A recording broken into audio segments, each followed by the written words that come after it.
एक beginner zero से start करके एक फुल टाइम ट्रेडर कैसे बनता है, इसकी बात करेंगे हम इस वीडियो में। Hi guys, my name is welcome again to my YouTube channel, जहाँ पे हम स्टॉक, फाइनेंस और ट्रेडिंग से रिलेटेड जो की बात करते हैं, जिससे आप पैसे कैसे अर्न कर सकते हो, ये भी हम समझाने की कोशिश करते हैं। ठीक है, इस वीडियो में हम बात करने जा रहे हैं कि आप कैसे एक फुल टाइम ट्रेडर बन सकते हो, और आई डिस्कस अबाउट 5 स्टेप्स जो आपको फॉलो करने हैं। इन 5 स्टेप्स को फॉलो करके आप एक फुल टाइम ट्रेडर की जर्नी को कंप्लीट कर सकते हो। ठीक है, तो without wasting any time let's jump into the session. Now first and foremost, सबसे इंपॉर्टेंट, आपको ट्रेडिंग सीखनी पड़ेगी। मैंने बहुत लोगों को देखा है ट्रेडिंग बिना सीखे, बहुत लोगों को, मैं अपने खुद बताता हूँ, मैं बिना ट्रेडिंग सीखे मार्केट में कूद गया था, थोड़ा सा प्रॉफिट हुआ, फिर एक ऐसा झटका लगा कि सारा का सारा कैपिटल साफ हो गया। तो अगर आप ट्रेडिंग में एंटर करना चाहते हो, फिर स्टॉक मार्केट में पैसे अर्न करना चाहते हो, तो ये पहला स्टेप आप समझ लो कि ये एंट्री बैरियर है। अगर आपको ये नहीं आता है तो आप ट्रेडिंग में मत घुसना। बिना सीखे ट्रेडिंग में एंट्री नहीं होनी चाहिए। ठीक है, सीखने के बहुत आज की तारीख में बहुत तरीके हैं।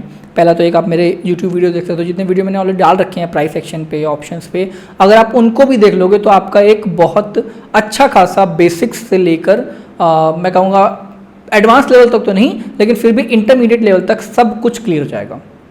ठीक है, आपको बिल्कुल बेसिक्स के बारे में नॉलेज चाहिए तो जीरोधा वार्सिटी का ब्लॉग पढ़ो। ठीक है, वहाँ से स्टार्ट करो, then come to my channel, watch all videos of price action, options and stock market. आपको बहुत कुछ सीखने को मिलेगा। ठीक है, तो सीखना बहुत मुश्किल नहीं है आज की डेट में। There are free sources also, there are paid courses also. If you are interested in paid courses, तो मेरे पेड कोर्सेज भी हैं जो आपको डिस्क्रिप्शन में लिंक मिलेंगे, वहाँ से आप उनको भी चेक कर सकते हो। ये सब चीज़ें आपको सीखने में हेल्प करेंगी। और मैंने जैसा कहा कि एंट्री बैरियर ये है, अगर आपको ट्रेडिंग नहीं आती है और आप स्टॉक मार्केट में एंटर कर रहे हो, आप अपना पैसा डुबाने के लिए पूरा रेडी रहो। जितने पैसे भी आपके पास हैं सब डूब जाएंगे। सो मेक श्योर कि आपको आता हो ट्रेडिंग, सीखो ट्रेडिंग, नॉलेज गेन करो, then enter in stock market. Now second most important thing is पैसा। ठीक है, स्टॉक मार्केट में पैसे से ही पैसा बनता है। अगर आपके पास पैसे नहीं है तो फिर क्या ही कर लोगे यार, मतलब क्या देखते रहोगे मार्केट ऊपर नीचे जा रहा है। तो अगर आपके पास पैसे नहीं है तो you have to make money. But कितना पैसा, ये भी तो बात है ना, कितना पैसा चाहिए आपको? 10 लाख, 15 लाख, 20 लाख, कितना पैसा चाहिए जिससे आप स्टॉक मार्केट में पैसे अर्न कर सकते हो? तो मैं यहाँ पे आपको बहुत ब्रैग करने की कोशिश नहीं करूँगा। Let's be realistic. अगर आप डे ट्रेडिंग कर रहे हो और सीखने के बाद रिस्क मैनेजमेंट के साथ कर रहे हो, तो in a day trading you can make 10% return per month. ठीक है, जो भी आपका कैपिटल है उस पर 10% रिटर्न पर मंथ आप जनरेट कर सकते हो if you are a day trader. Now let me make this thing clear. Capital जितना बढ़ता जाता है, आप उतना कम रिटर्न जनरेट करने की कोशिश करते हैं, फिर उतना कम रिटर्न हो जाता है। जैसे आप ये समझो कि कंपनी जितनी बड़ी होती जाती है, उसकी ग्रोथ उतनी कंसिस्टेंट बट स्मॉल होती जाती है। ठीक, बहुत बड़ी कंपनी है तो अगर मान लिया 1 लाख करोड़ की कंपनी है, अगर वो 5% भी ग्रो करती है एक साल में, तो भी उसका बहुत बड़ा अमाउंट हो गया। लेकिन वहीं पर अगर कोई 100 करोड़ की कंपनी है और वो 5% ग्रो करती है, तो उसके लिए बहुत बड़ी बात नहीं है। ठीक है, तो 100 करोड़ की कंपनी एक बार में 200-300 की करोड़ों की हो भी सकती है, लेकिन जो 1 लाख करोड़ वाली है वो 1 लाख करोड़ से 2 लाख करोड़ नहीं हो सकती है। तो जैसे भी आप ग्रो करोगे आपका रिटर्न थोड़ा बहुत कम होता रहेगा, लेकिन इनिशियल फेज में आप ये कह सकते हो कि 10% return on your capital is fine. आप इतना जनरेट कर सकते हो इन अ मंथ डे ट्रेडिंग करके, और ये बहुत कंजर्वेटिव फिगर है। ठीक है, लोग 200%, 400% की वादा करते हैं आपको, मैं सिर्फ 10% की बात कर रहा हूँ। तो अगर आप 10% रिटर्न जनरेट कर पा रहे हो, आपके पास 1 लाख का कैपिटल है, मतलब आप महीने में 10,000 रुपये जनरेट करोगे, उसमें से कुछ कट पिट के आपके पास 8-8,500 रुपये नेट प्रॉफिट आ सकता है।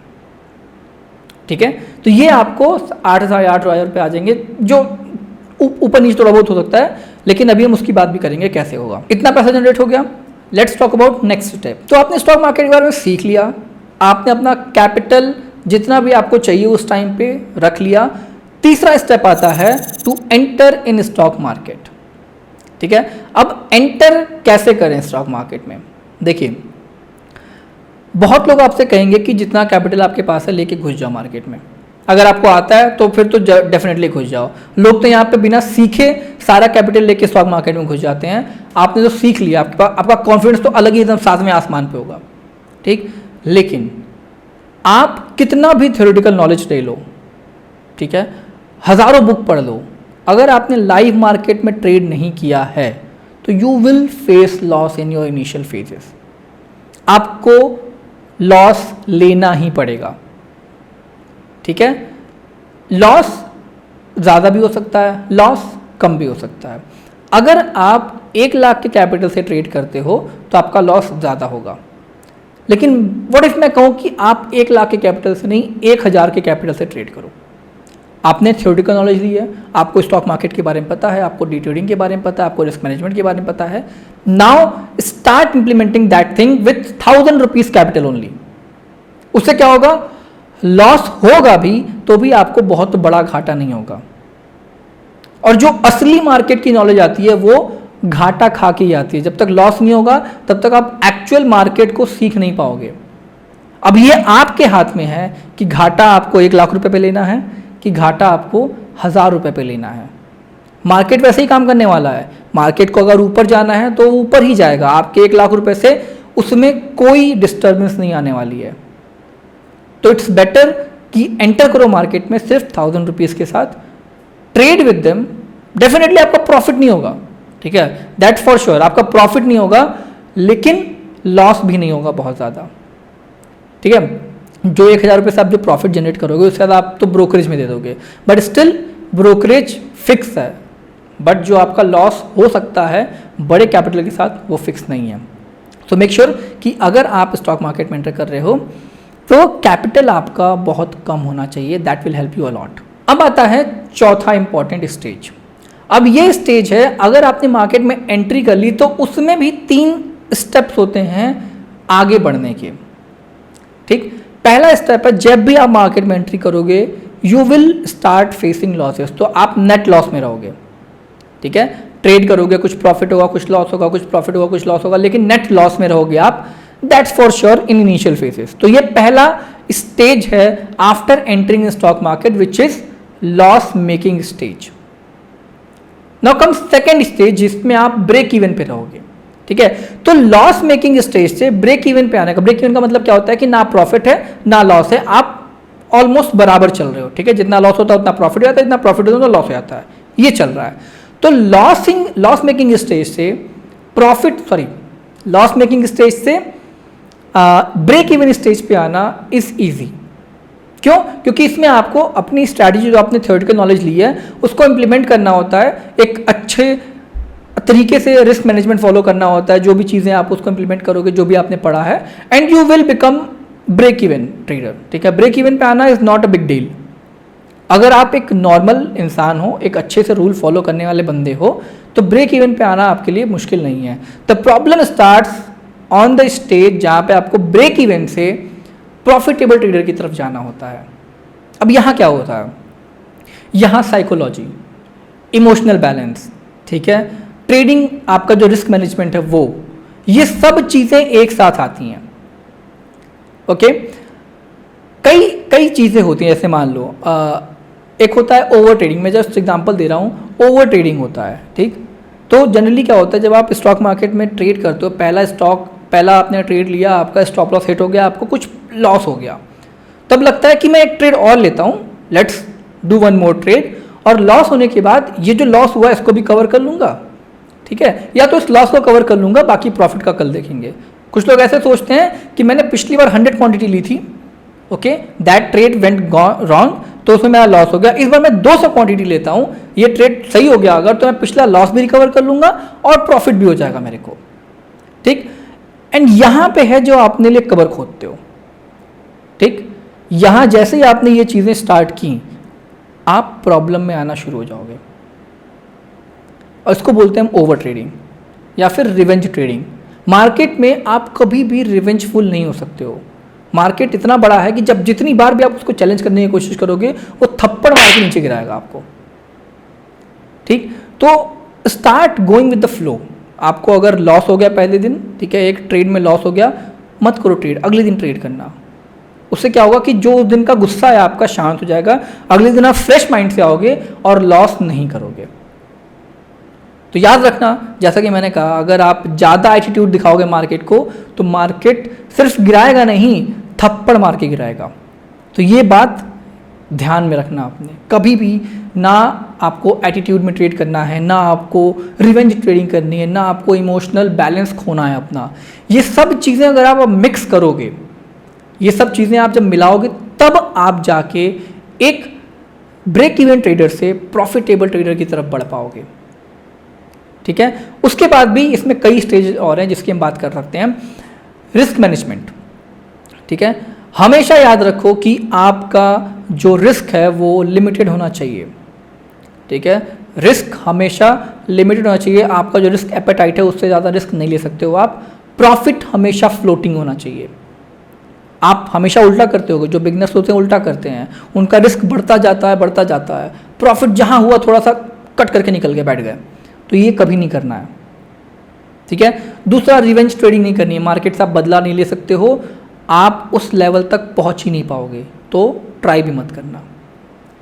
ठीक है, उसके बाद आता है रूल्स फॉलो करना। अगर आप एक डिसिप्लिन्ड ट्रेडर हो तो आप एक प्रॉफिटेबल ट्रेडर बन सकते हो। अगर आपने रूल बनाया है कि आप एक दिन में एक स्टॉप लॉस लोगे, तो यू हैव टू फॉलो, चाहे मार्केट कुछ भी कर रहा हो। There will be some scenario जहाँ पे आपको लगेगा कि यार ये ट्रेड तो बहुत अच्छा है, मैं इसमें अगर एंट्री ले लूँ तो यार मज़ा आ जाएगा, ये ट्रेड बहुत अच्छा हो जाएगा। लेकिन अगर आपका एक स्टॉप लॉस हिट हो चुका है तो you have to leave that trade. आप ट्रेड में नहीं लोगे एंट्री, क्योंकि this is what discipline is all about. अब लोगों को लगता है कि एक ट्रेड से क्या हो जाएगा, तो मान लो आपने एक ट्रेड ले लिया, डिसिप्लिन तोड़ दिया अपना, उस दिन आपको प्रॉफिट हो गया। अब आप कहोगे यार क्या मतलब है डिसिप्लिन रखने का, आज तो मेरा प्रॉफिट हो ही गया, आगे से भी मैं ऐसे करूंगा। और जब आप हर बार ऐसा करना शुरू कर दोगे, तब आप अपने लिए प्रॉब्लम क्रिएट करोगे। ओके, तो ये सब चीज़ें जो हैं आप एक साथ ध्यान में रखो, नोट कर लो। इस पर्टिकुलर जो ब्रेक इवन स्टेज है, वहाँ से प्रॉफिटेबल ट्रेडर बनने का स्टेज इन्हीं रास्तों से गुजर के जाता है। अब है लास्ट स्टेज, जिसको हम बोलते हैं कैपिटल कंप्लीशन। ठीक है, तो जो भी आपकी एक रिक्वायरमेंट है मंथली कि इतना आपको पैसा चाहिए, मान लिया हमने 10% एक आइडिया लिया हुआ है, आपका मंथली 50,000 रुपये की रिक्वायरमेंट है। ठीक, तो आप अपना जब 5.5 लाख रुपीज़ का कैपिटल जनरेट कर लोगे, तो आप फिर ट्रेडिंग फुल टाइम भी कर सकते हो।